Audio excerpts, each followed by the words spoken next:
Welcome to Reducing Inequalities Through Financial Literacy, presented by Associate Professor Michelle Cull. The Thought Leadership's event series, hosted by the library, celebrates Western Sydney University's 4 times global ranking in the Times Higher Education Index for Sustainability, the only global performance measure that assesses universities against United Nations Sustainable Development Goals. This series aims to promote this number 1 ranking and support the work being done as part of our Sustainability and Resilience Decadal Strategy. My name is Emma Boddington, and I'm now going to pass over to my colleague Badra Chandran to introduce our speaker today.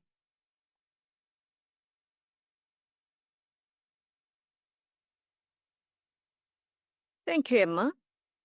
Good afternoon and welcome to the Thought Leadership Series number 33. Today we spotlight the remarkable work of Western Sydney University researchers contributing to the United Nations Sustainable Development Goals, that is SDGs. Western is proud to be ranked number 1 globally in the Times Higher Education University Impact Rankings for Sustainability, a recognition we have held for 4 consecutive years.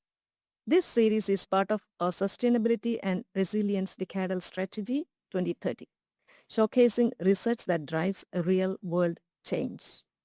Today's topic is Reducing Inequalities Through Financial Literacy by Associate Professor Michelle Cull.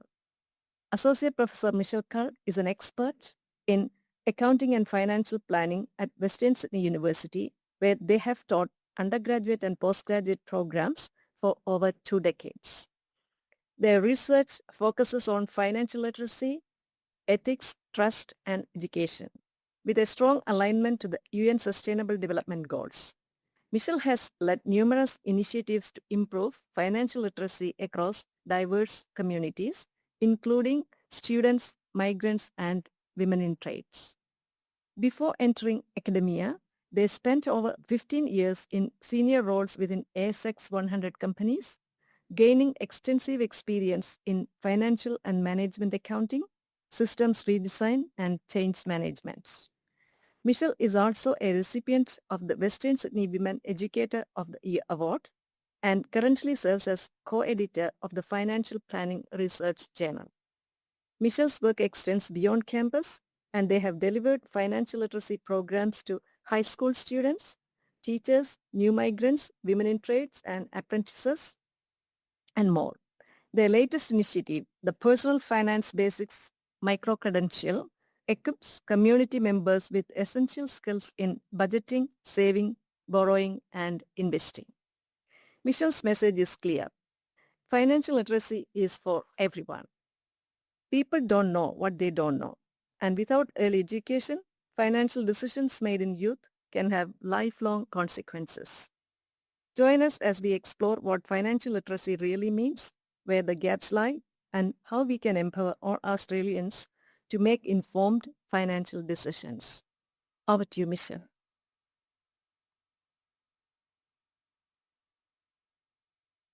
Thank you very much, Phaedra, for a lovely introduction, and welcome everybody in person and online. It is my great pleasure to be able to present to you on this topic today, a topic that I am extremely passionate about, and I'm sure that will come through as we work through the next hour. So I just thought I would start today off by exploring a little bit more about, well, what actually is financial literacy? So there are many definitions available. I've actually just chosen this one because it talks to a lot of the things that I wanted to discuss more about today. And this one is from the OECD, and I will just read out their definition here. A combination of awareness, knowledge, skill, attitude, and behaviour necessary to make sound financial decisions and ultimately achieve financial well-being. And the reason I like this definition is because it does start with awareness. And I think that this is really important. As Phaedra had just mentioned, you don't know what you don't know. So awareness is important so that people understand why they need to learn more about financial literacy. Knowledge is also important, but if you have knowledge and you cannot apply that knowledge, then you're not able to achieve financial well-being. And then, of course, and I will talk to this in a moment, the attitude and behaviour is really important here, because you can have the knowledge, you can know how to do budgeting, for example, you can understand investing, you can understand superannuation, but it's actually taking some action that's really required and having the right mindset to do that. And that's something that can be a real barrier to a lot of people. And ultimately, we want people to be able to achieve financial well-being, because that is linked with overall well-being, and that's our overall objective here. So, knowing what financial literacy is, we also understand that it is influenced by many different factors. So one factor that the research does talk to is the access to education, including financial education. So if people actually have access to that financial education, they can start to become aware of what more they might need to know, maybe some of the things they don't know as well. Um, the research also talks to socialisation, and from my experiences in particularly co-designing the personal finance micro-credential, I found that there are a lot of ways that people have lived their lives and been, maybe impacted by their parents living at home, whether their parents have been good at managing money or maybe not so good. And often it's those people who have grown up in an environment where parents are not good at managing money that this speaks to a lot. They know they want to know more, but they don't know it because they haven't had anyone to be able to teach them. The other thing is cultural differences can sometimes make a difference, and we often measure financial literacy in a very westernised way. So I think that's something we do need to address for the future as well, maybe having some other measures of financial literacy.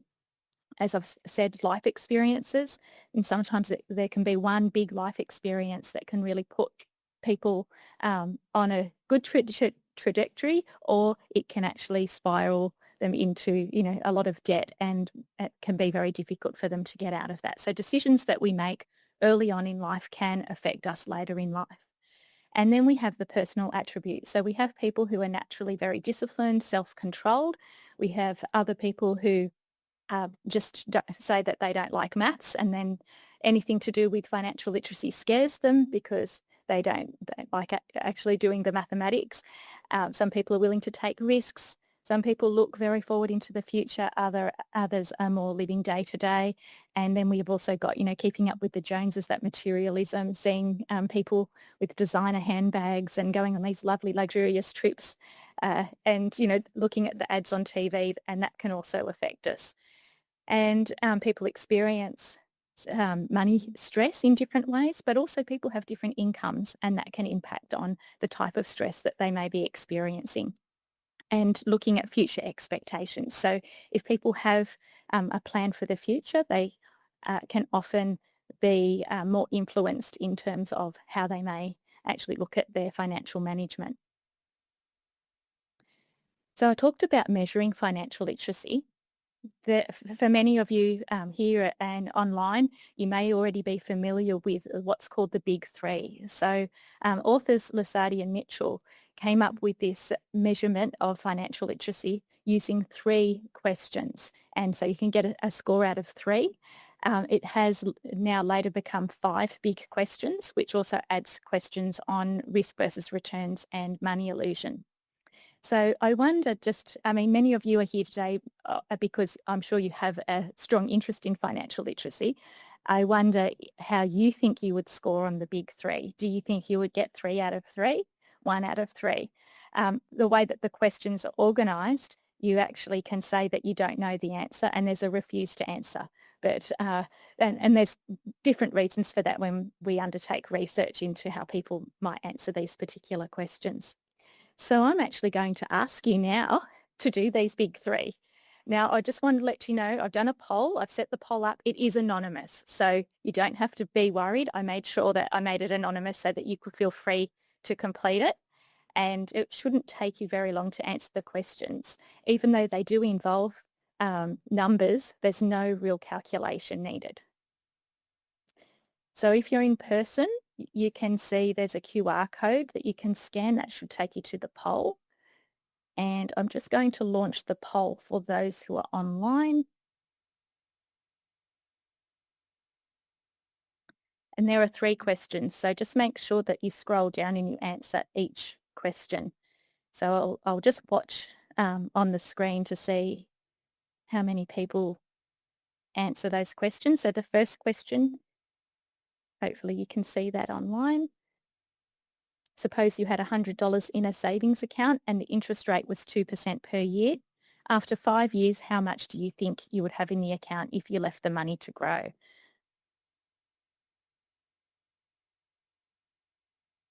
So I am sharing my screen, so you can probably see how people are answering, which isn't meant to happen, but that's okay. So you can see most people are answering the first question the same way. I'll just scroll down to question 2. Imagine that the interest rate on your savings account, and we're assuming a fee-free savings account, was 1% per year and inflation was 2% per year. After 1 year, how much would you be able to buy with the money in this account? More than today, exactly the same, less than today, or do not know. And the third question, is this statement true or false? Buying a single company's stock usually provides a safer return than a stock mutual fund. True or false, or don't know?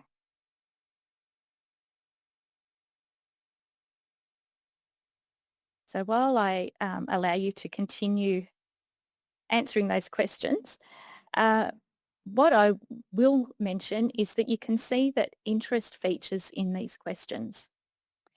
We, here in Western Sydney, we live in a very multicultural community. We have a lot of people who follow our Sharia law and do not use interest. They are not allowed to charge interest, and they are not allowed to receive interest. So I do wonder whether this sort of financial literacy quiz really is very helpful. I think in some ways it is, but I think we also need to look at how we can make it a little bit more inclusive, because I'm sure that if you went to another country that was governed by Sharia law, how would you perform on one of their big 3 questions if it didn't involve interest? So, I mean, even recently, I travelled to the US, and, I'm working out just your exchange rate, but how they do things in the US, and tipping, and, what if I wanted to buy a home there? There's driving a car insurance, health insurance is all very different. And these things are also part of what I see as being covered under the umbrella of financial literacy. But let's just see, we've got this. This is an internationally well-known test and has been applied across mostly Western countries, and also for a national study conducted in Australia, which I am going to speak to in a moment. I'm going to end the poll and share the results. Let's have a look. Okay. So for the first question, with the interest rate being 2% per year, you had $100 in a savings account. How much do you think you would have left in the account? Well, the answer, most of you got that correct. 92% of you had that correct. You would have more than $102. Question 2, if your interest rate on your savings account was 1%, but inflation was 2%, you would have less than today, because inflation would increase faster than your interest would be able to pay. And finally, whether a single company stock provides a safer return than a stock mutual fund, it's basically looking at diversification there. So the answer would be false. So most of you have also got that one correct. So looking at those figures, I think our audience has done pretty well. All right, so now that you've had some insight to that, let's just have a look at how that compares nationally. So how financially literate are Australians? Well, generally we can say around 55% of adults are financially literate and able to correctly answer the big 3 questions on the interest rates, inflation and risk diversification. But that really means that over 8.5 million people are financially illiterate, which is a lot of people, right? And this is, when we're saying adults, we're referring to over 15 years old. In Australia, approximately of these adults, 63% are men who are financially literate, and less than half of women. So there is a gap already, you can see there. Worldwide, only 1 in 3 adults are financially literate. So even though the results look fairly shocking for Australia, they are higher than the average worldwide. Now we have this household report that's conducted each year, and it has a panel of Australians, and different questions are asked each year. They have different waves, if we can put it that way. In the last wave, there were questions about financial literacy that incorporated these big 3 questions. In fact, they added the extra 2 questions in the last wave, so there were the 5 questions. And you can see for the average score, on average, males had 4 out of the 5 correct, and females on average had 3.5 out of 5 correct. So this is an average score. But the lowest scores were among the young people, and it actually dropped from the previous time they measured this. So those aged 15 to 24 had an average score of only 58%. And when you look at the figures, the score actually increased with age. So there is some life experience, but this is also where young people learn so much from those people that they spend time with, from their peers, but from their parents and from their teachers. So if their parents and teachers also have low levels of financial literacy, where are they going to find this information? Or if they have, poor money management behaviour. We also find those culturally and linguistically diverse immigrants and Indigenous Australians have much lower scores as well. Partnered people have higher scores. That was quite interesting, as do those with a university education, and those who haven't finished high school have the lowest scores. Full-time employed people have higher scores than part-time employed and the non-employed. And you can see too, those who have higher levels of income and higher levels of household wealth are associated with greater levels of financial literacy, but that's also associated with education. And sometimes the financial stress of having low amounts of income can also cause other issues because you're not able to participate in the economic environment. So as you can see there, those with the low financial literacy do face barriers because they are not able to fully participate in the economy, or they might make really poor decisions that then continue to affect them and make their situation even worse. Poor education generally leads to poor numeracy and poor literacy, which leads to the poor financial literacy. So numeracy is one aspect. Even though financial literacy, we don't see, like even those questions that you answered, you didn't have to do any calculations, but you have to have a general understanding of numeracy. But even general literacy, the sorts of, have to be able to read policies and forms and fill out forms and things like that. So it's all related. And financial stress that is largely caused by poor spending decisions can actually be also a result of financial literacy because the consequences of some of these decisions are not well known. And we find that people who have accumulated a lot of debt and even homelessness, in many situations, this can come back to the lack of numeracy skills and lack of budgeting. So budgeting is really, it's quite a simple process, but a very important process for people to, put them in a better financial position. And you can see if you do have a lack of budgeting skills, it can cause debt accumulation, then, people unable to pay their mortgage or their rent or their bills. And this is where sometimes people get trapped in that debt cycle. And if they don't have a good support network, they don't know where to go to get that help. So there has been a link between poor financial literacy, financial stress and homelessness.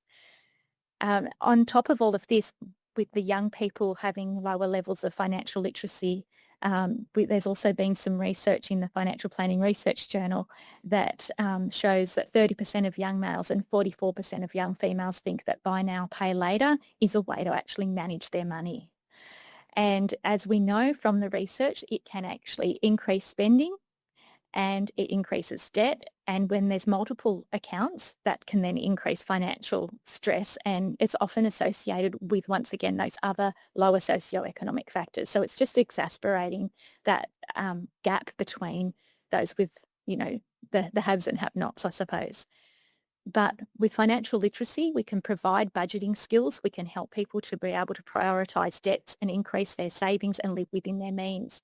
So these sorts of things, if they are taught in schools, for example, we can help people when they're making those bigger decisions, they're starting to earn their income to make wiser financial decisions. So this brings me to the Extra Foundation Financial Education in Schools survey. So I'm not sure how many of you have heard of Extra Foundation, but they do an amazing job in promoting financial literacy and going out to schools and providing workshops. And we'll just skip through for a moment. You can see here, just in the middle of the screen, the Talk Money with Extra Foundation. So they actually run face-to-face free financial education programs across Australia in primary schools and high schools.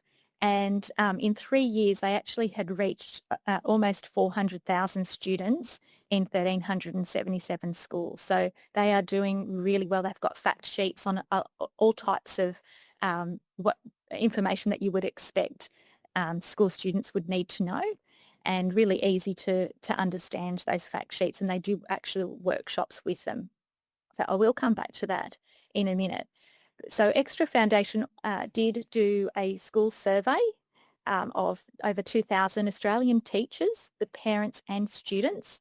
65% of the students reported learning about money and finance at school, while 37% reported having no or low knowledge levels about money. So that's still pretty shocking results. And also less than half of the teachers that were surveyed were confident in teaching financial literacy. And this is something that I have found as well. I've delivered a number over many years of financial literacy workshops covering different sorts of topics. And at the end, I have to say, every time I have offered financial literacy workshops in schools, not only have the students had questions, but the teachers have pulled me aside afterwards and said there was something that they didn't even know and something new that they learnt, and that they don't feel confident teaching this because they feel like they themselves don't understand it. So financial education in schools was strongly supported by parents and teachers, so almost 100%. I mean, you can't see why they wouldn't support it, right? Financial literacy is what we say embedded in the Australian curriculum up to Year 10, but it's not taught as a standalone subject. And if you do have a look at how it is included in the curriculum, you really have to delve quite deep to find where it is.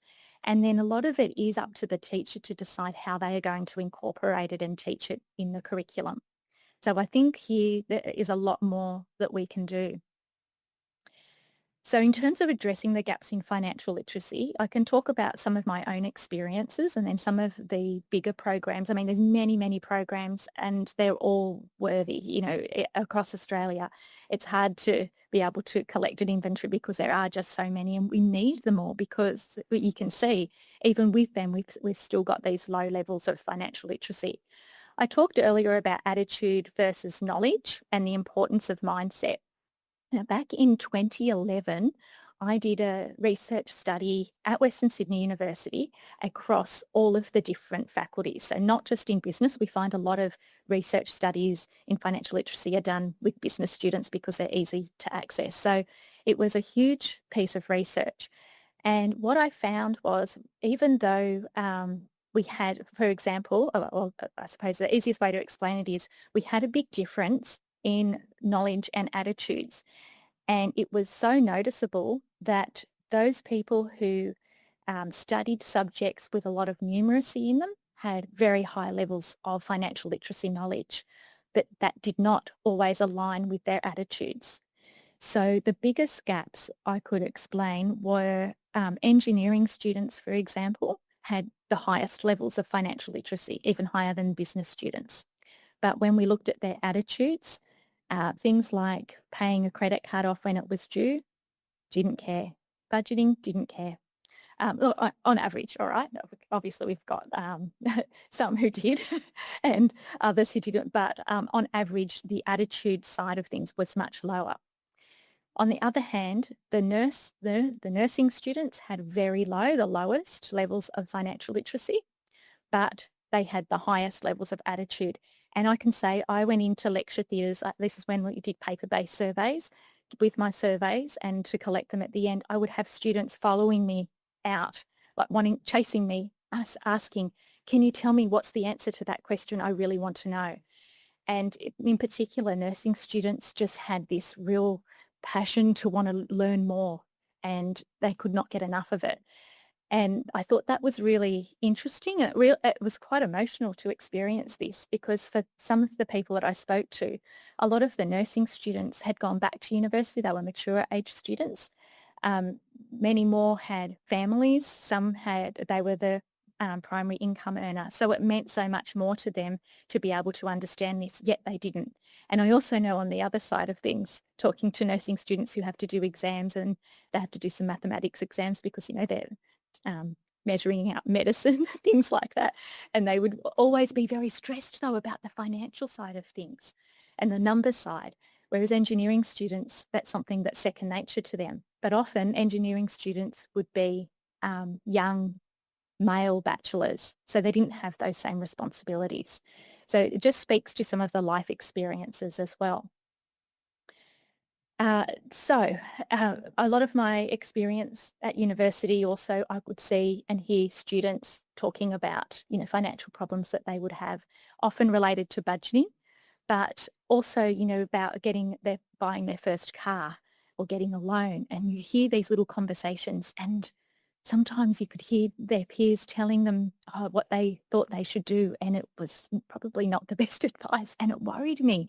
And we also have a responsibility at university in terms of the HEC step that students take on, and understanding how that works, because they're very young. They leave, if we've got students leaving straight from year 12 into university, they're just so excited to be starting university.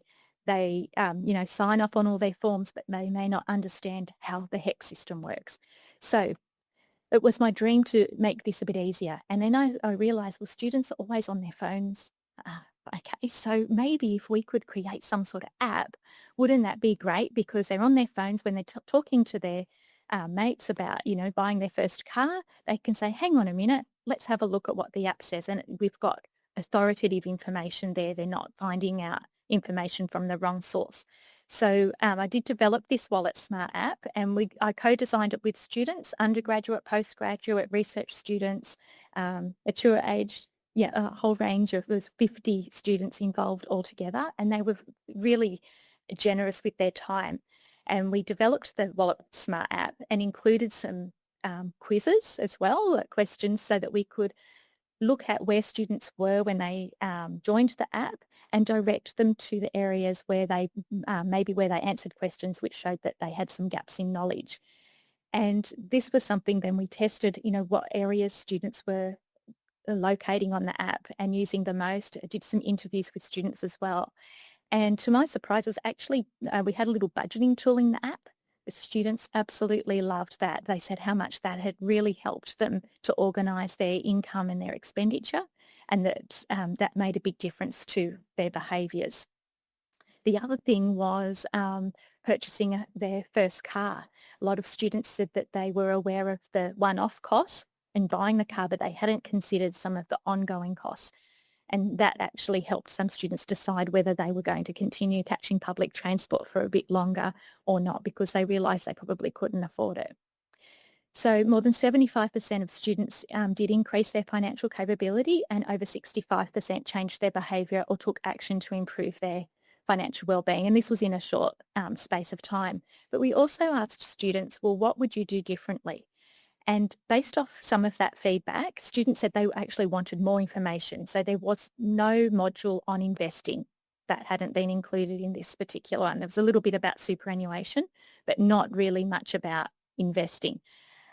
So that was sort of spoke to me, and a few other things that students commented on. But then we started to offer these micro-credentials at the university, and students said, why don't you offer a micro-credential or something where we can complete it as part of our studies even, and we can get recognition that we've also completed it. So now I have designed, and this was co-designed also with the community, and I partnered with the Canterbury Bankstown Chamber of Commerce and the Women's Committee there to develop this personal finance micro-credential. And I'll just say, for anyone who is a current student or a staff member of Western Sydney University, you can actually access that micro-credential completely for free. So this is something that I wanted, and the same with the Wallet Smart app, that was free because I didn't want to have a charge for people who really needed to use this. For those of you who are not, we did negotiate quite a low price. I think it's around $70 to do it just online, but we have optional face-to-face workshops that do cost extra. For staff and students, you do have to pay for the workshops though as well, but the workshops are all optional. So this personal finance micro-credential has addressed a lot of those other comments that students made around the app and extra things that they would like to see. And it's something that I'm hoping more people can find and complete. And you don't even have to complete the whole micro-credential. You can just complete the topics that you want. But it is nationally accredited as part of the national micro-credential framework. You get a little digital badge and a certificate if you finish it. So that's one way that I've been trying to address gaps in financial literacy. And also in that micro-credential, we have addressed money mindset. And that's one thing that was strongly from the community. So I went in with an idea of what I thought needed to be covered. But what came out strongly was that it's that money mindset and money trauma that people have had before that had to be dealt with first. So we actually start the micro-credential off with that. And it also, when we're talking about investing and borrowing and saving, there's also an Islamic finance piece in there for students, staff, members of the community who are needing to follow Islamic finance. So we've tried to address that as well. A study that I conducted with Tracy West and Di Johnson from Griffith University, we actually found in this study that was conducted with Griffith University students was that also income does make a difference. So even when you do have some financial literacy, if you have very, very low incomes, there's still no, I mean, I suppose it speaks for itself. There's not really that much more that you can do. So income is still very important. Now, the Money Smart site, I know earlier just before we started the presentation, I did have a discussion with a couple of you about the Money Smart site. That is a great site. And in fact, even in the micro-credential, I have referred learners back to that website. So that's something that the government has tried to do. But people wouldn't generally know where to find that unless they were directed to that at school or at some other in some other program. But I think that is a really good site to get people started. I mentioned about the Talk Money with Extra Foundation, doing some great work there in schools, and really I think they've probably made the biggest impact throughout Australia so far, and they've got some fantastic resources, and they do work a lot with teachers as well. We have the Financial Advice Association of Australia. They have their Money and Life Financial Literacy in Schools program. It is very good. There's a presentation that they've developed and a whole lesson plan pack. And that can be used, financial advisors who want to go into schools and deliver some workshops can actually use that pack, and the FAAA will actually work with you in finding a school that's looking for that. So that's another great way of promoting financial literacy, but also looking to the future. We want more financial advisors to help people make good financial decisions in the future as well. But as I mentioned, there are still these cultural differences in terms of the way that we deliver financial education. So there are still some gaps there. There are a few small not-for-profits that are trying to address that, but I think there's probably more that we can do in that space. And when we come to financial advice, it's not really accessible to everybody at the moment. And we have financial counsellors that can deal with people who are really struggling with debt. And then we have financial advisors and planners for people who can afford to pay for that advice. There's no government subsidy available or tax deductions available, and depending on the sort of advice, if you're getting some sorts of advice, there's a portion of it that can be deducted, but generally it is out of reach for a lot of Australians, particularly younger Australians. So I think finding how we can meet that gap would be ideal. So how can we have more people being able to access some advice. And I do have a few ideas, and I'd love to hear from all of you too, just looking at our time there. So you don't know what you don't know.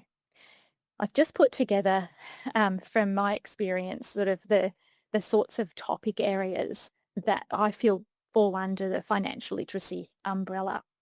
And I want you to imagine that you're playing like a game of Jeopardy.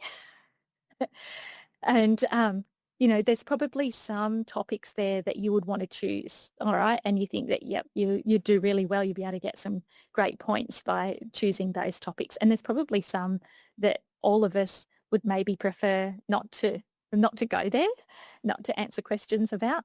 So you can just see, looking at this screen, there is a lot to cover. And for young people, when they're entering adulthood, they have to start making these big decisions. And if they're not learning about these sorts of things early in life or from their family members or their teachers, where are they going to learn these things? Are they going to be making some big mistakes?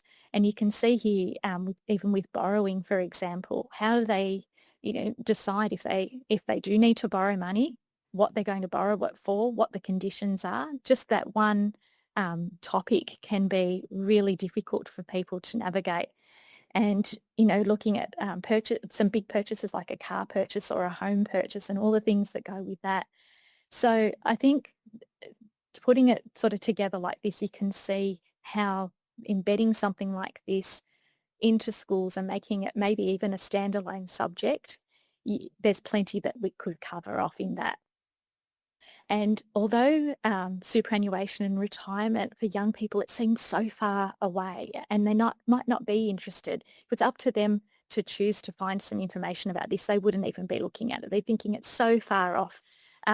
Why would they be worried about that? But they should be, because as soon as they're working, they're going to start looking at how is their superannuation being invested? And that's something that is going to impact them later down the track. And they need to understand about how that works now, especially the way that our legislation with superannuation stapling, how that's working, that it seems silly to think that the fund that you choose when you may be 16 or 18 years old is the fund that's going to stick with you for life unless someone challenges you to question that. So these are just a few topics that I feel are really important for financial literacy. The Love and Money, I've called it Love and Money. In the US, they actually have a Love and Money Centre at University of Georgia that they've just opened. And they have topics that students actually study. And they bring together psychology and money because, the biggest reason for divorce apparently is financial reasons. And, having relationships and having money conversations can be really difficult to navigate. So I have also put that in there. I think in Australia in particular, that's an area that we can spend a lot more time developing. I think it's less developed here. I think we're getting there. But, we also want to educate young people around financial abuse as well so that they're aware of their rights. So I was saying you don't know what you don't know. Now, this is a question that I took from the FAAA lesson plan that they run in schools. I thought this was a great question. The school kids love this. So what would you choose? Would you choose 1 cent a day that doubles every day for 30 days? Or would you choose 100,000 every day for 30 days if you had a choice? What would it be? Maybe someone here. Did one of you want? The cent a day continue indefinitely, doubling? No, so a cent a day, it doubles every day for 30 days. Yeah.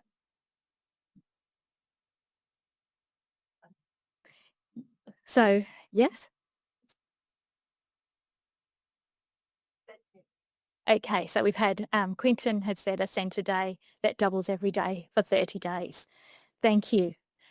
Now, when we look at this, it looks great, like 100,000 every day for 30 days. Yeah, I'll go for that. That sounds fantastic. And you think a cent a day, that's not much, right? But you don't know what you don't know. How many of you have actually really thought about this? And you probably know I'm going to try and put some sort of trick question up here. But I think I've got it on the next. Oh no, I didn't actually put it on. So 100,000 every day for 30 days is you've got $3 million, right? That'd be nice, right? A cent a day that doubles every day for 30 days is like 5,368,000, something like that. If you put it into a spreadsheet, which is what I did, put it into a spreadsheet and work it out, now you wouldn't think so. Okay. Now I'm just putting that out there to say, okay, if that's a lot of us are very educated and no, would call ourselves financially literate. You may have performed very well in those other questions. But at a glance, if you had to make a snap decision, you would find that question pretty tempting to go with the 100,000 every day for 30 days. So this is what it's like for people who don't understand financial literacy. They have to make these financial decisions all the time and they can be easily misled. I suppose that's what I'm saying. So what is needed to improve financial literacy in Australia? There's way more than what I even have listed here. These are just some things that I think, based on my experience and looking at the research, that's really needed. So I think we would all agree more access to financial literacy education is needed, but particularly for diverse communities and for young people, for students. Making the financial literacy education, though, not just about doing quizzes and just about the numbers, but making it really personal and really relevant to what's happening to those people today. So if we have students at high school, we don't want to be talking about, Mary and Bill plan to retire when they're 60 years old. We want to make something that's relevant to those particular audiences at that particular time.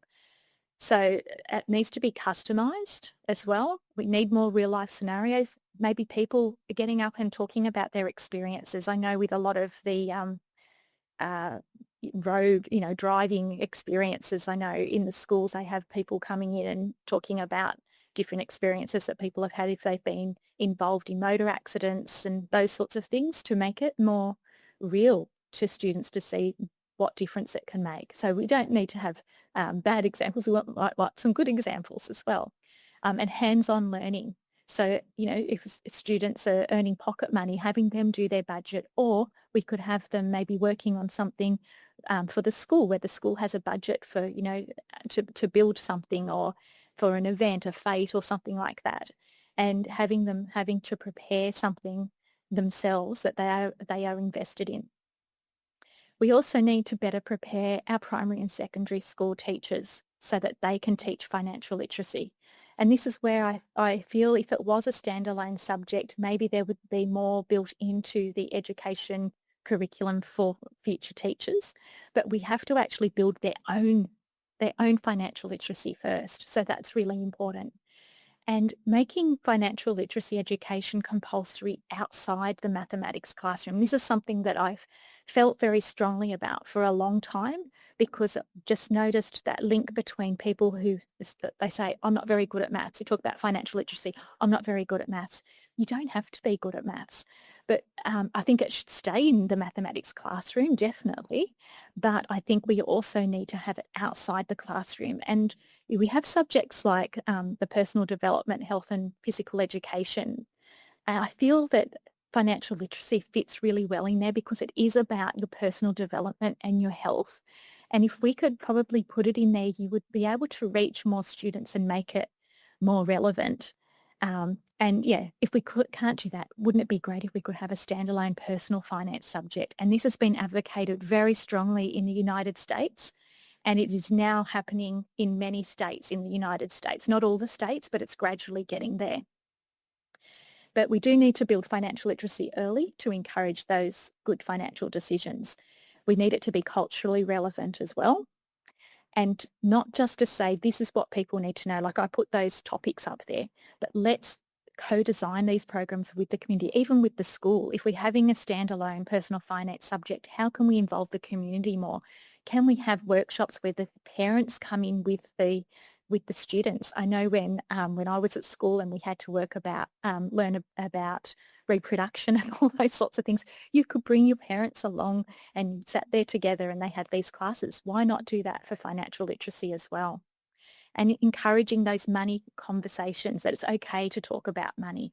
And there's even been some money diaries. There's an online platform that for women where women have been noting down their money diaries and sharing their experiences there and helping people understand the implications of their decisions.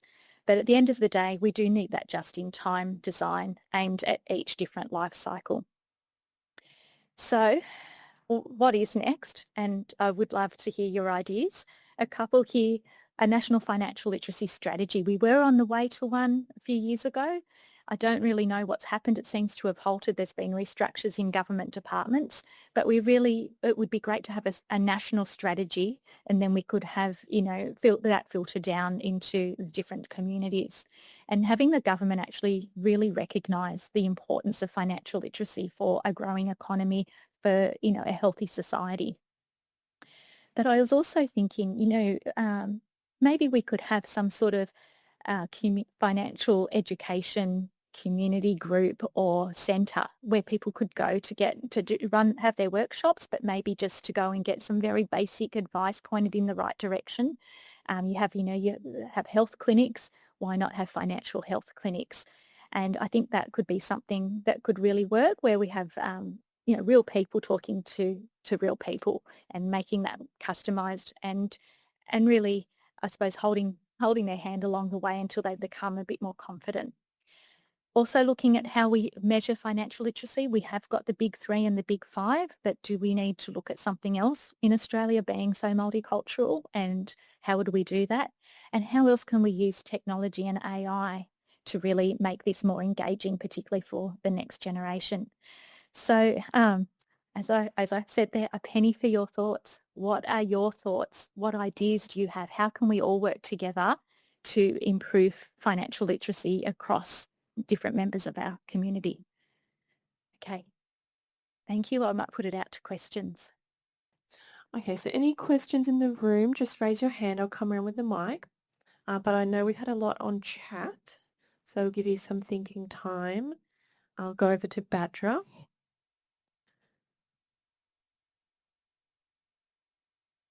Thank you, Emma, and thank you for that fantastic presentation, Michelle. Lot of activities in chat. I don't think I'll be able to even go through all these things, but a lot of questions answered by Quinton, Michelle Gillard. They were asking questions and they were answering. Some of them were helping. So one question is, do you think banks are irresponsible in some of their messaging around lending, etc.? How could this be improved? Oh, good question. I do think that they are irresponsible in many ways, but I also know that there are some banks that are really trying to help their customers and the community in this space. So I think there's a bit of both. I think we're lucky in Australia that we do have some good regulation, but unfortunately that also means that everything tends to be written in the very fine print. So it comes back to how products are marketed, and I think that's where maybe there can be a little bit more responsibility there in terms of how the banks do market their products. But unless the community are educated in what to look for in the fine print, sometimes they can be led astray, particularly in terms of how interest rates are advertised. Another question from Raymond. How popular was the finance micro-credential? Okay, so it's fairly popular. I don't think we haven't actually promoted it. I think it was going to be promoted like in newspapers and things like that. It hasn't happened yet. But what I can say is that Training New South Wales have now got on board, and they have a contract with us where we're actually delivering this micro-credential to apprentices and trainees between 18 to 25. So we haven't gone to the under 18s. I mean, I would love to be able to offer this, and I've had private schools actually ask me, but because of the under 18s, there's different rules. But it's been very popular with the Training New South Wales. I think we have around 100 apprentices and trainees undertaking that at the moment. And there's great feedback coming from them as well. And both, there's also been some feedback about some little things maybe we could also improve. But generally it's been very positive. And a lot of the comments are, why didn't we learn this in school? That's what I often receive. And also, can we learn more? It always comes back to, can we learn more about investing? And there is an investing micro-credential that the university offers as well. Wallet Smart app, isn't it? Money Smart. Available, please. You can't find it in App Store. Wallet Smart. Oh, Yeah. so Wallet Smart, thank you for that question. I'm glad you have asked that. The Wallet Smart app was available on both Apple and Android, and it was able to be downloaded for free. I still have it on my phone, but it is no longer, unless you had already downloaded it, it's no longer available. The reason is I was very appreciative of Teachers Mutual Bank, who did help with the initial investment for that app. It was quite expensive to build the app. But one thing that did happen was, with a lot of the, security issues that have been happening, we've had to continually upgrade the app. And every time it's upgraded, it costs money. And we were not able to sustain the continual upgrade. So once you get to a certain point, anyone who's involved with app development, Apple will not keep it available anymore. So unfortunately, it is no longer available to the general public, but the micro-credential is now available. But that does cost, I think it's $69 to complete the micro-credential. Uh, Hopefully we can get back to an app. I am aware of a couple of organisations who are looking at building an app as well. So I'm not sure what they will include in theirs, but the Wallet Smart app was more aimed towards university students. And Michelle Gillard asked that this micro-credential is not free. Is it free? It is free for staff and students of the university, but it is $69 for other people to complete. But you don't have to, you can enroll, you can just do different modules as you see fit. And if you want to do a workshop, then that costs, that's an additional amount. I'm not sure exactly how much that is, that you can do online or face-to-face workshops. Yes. I was very interested to see throughout your presentation that you spoke a lot about seeing people face to face and holding workshops. I did then see AI on the last slide and sort of that accessing information via technology. I'm very keen to understand whether you in your research have been able to determine how effective educating people on financial matters via the internet or via electronic means actually is. Because I have a bit of a bias there because I'm very much a face-to-face person as well. But I wonder whether there's any research that's been done on that.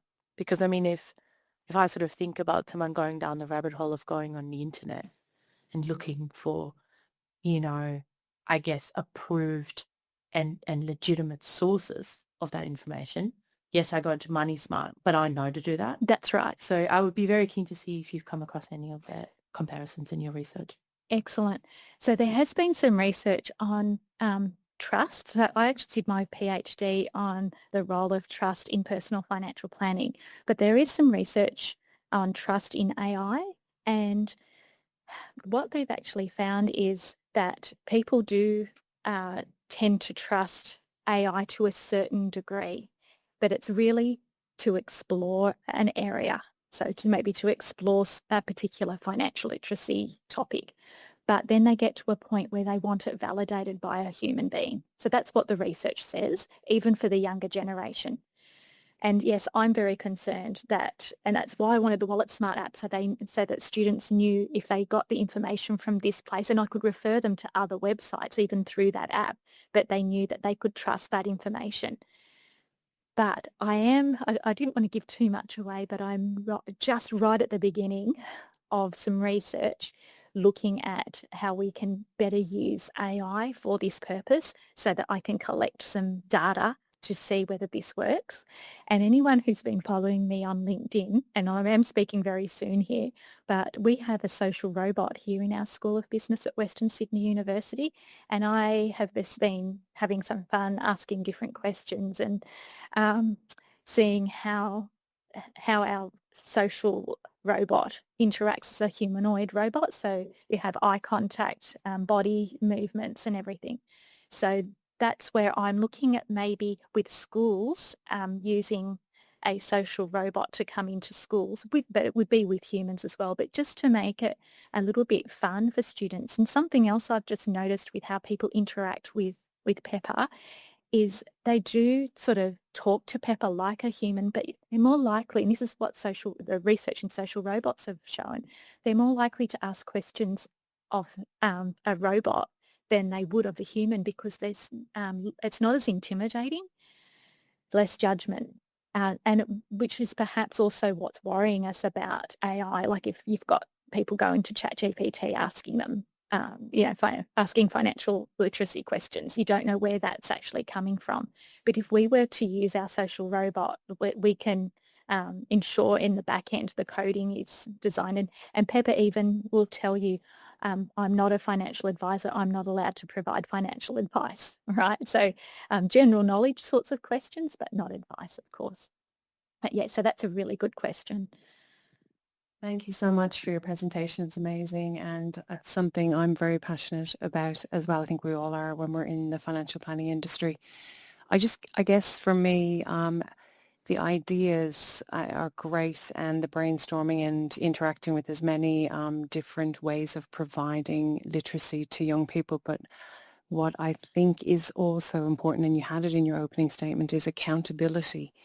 So for me, linking that back to somehow actually being able to have an advisor at the very end, whether it's through, a portal that we currently are using or our advisors are using, to be able to then pick up and almost like have a time allotted to provide advice to, not advice, but even more information around what it looks like to actually receive financial planning advice. Because still, after 21 years working in Australia, I meet people in their 60s, and I think it's too late. Yes. There's more people coming to see me in their late 30s and early 40s, which is fantastic.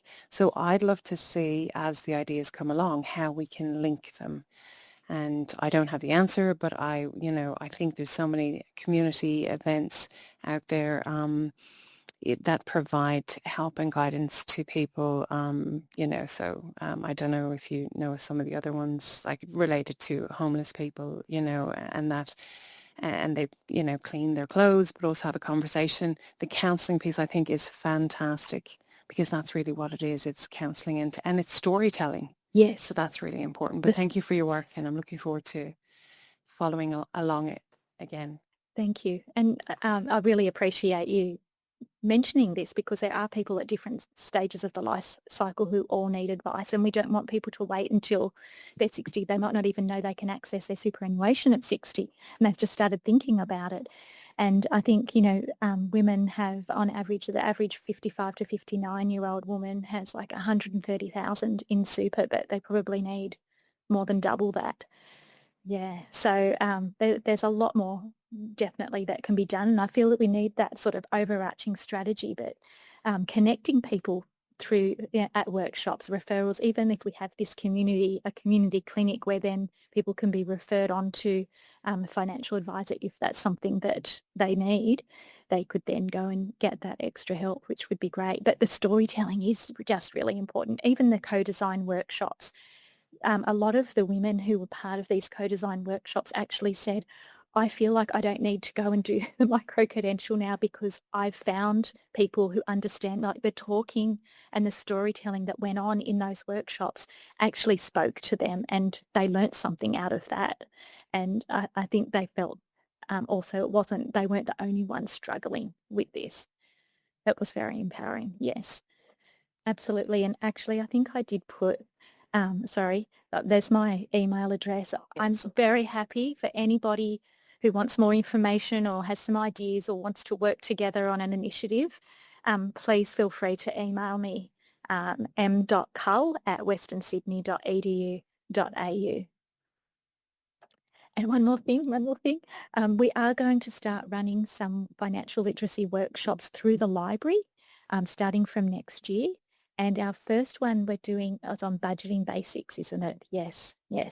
So there will be a series of 3. If you keep your eye out on the Western Sydney Library website, there will be information, or you can always email me and I can pass that information on. So I just thought I'd mention that. Thank you.